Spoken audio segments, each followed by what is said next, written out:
kayo pumasa eh. Sa ugali niyong ganyan. Di na nga kayo matalino eh. Sama pa ng ugali. Wala kayong mararating. Ako na nagsasabi sa inyo. Wala kayong lugar sa mundo.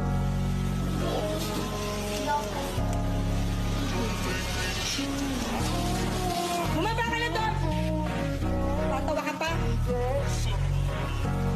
Grabe. Galing squatter.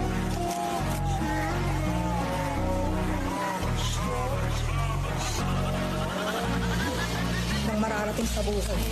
Paalala ko lang, yung diploma, hindi yan access mamintas. Proud ka lang, ilaminate, araw-araw mong ikwintas. Napupuli ka siguro dati, halata sa mga litanya. Mali ka ng pinansalag, talino ang tunay na sandata. Sa mga hindi nakapagtapos, huwag kayong panghihinaan. Hindi lang toga at diploma papatay sa kahirapan. Hindi yun kakulangan, maglalong kiring kahinaan. Tapos ka nga, bukang bibig naman, walang pinag-aralan. Teacher ka, di ba? So dapat mas alam mong umunawa. Sa pinapakita mo, ikaw yung mas mukhang kaawa-awa. Ibang klase ka siguro, kaya ganyan ka manghusga. Di mo nalaman na iba't iba ang dukat ng bulsa. Mga istorya sa ilalim ng bubong at barong-barong. Hindi na para sa sarili, kundi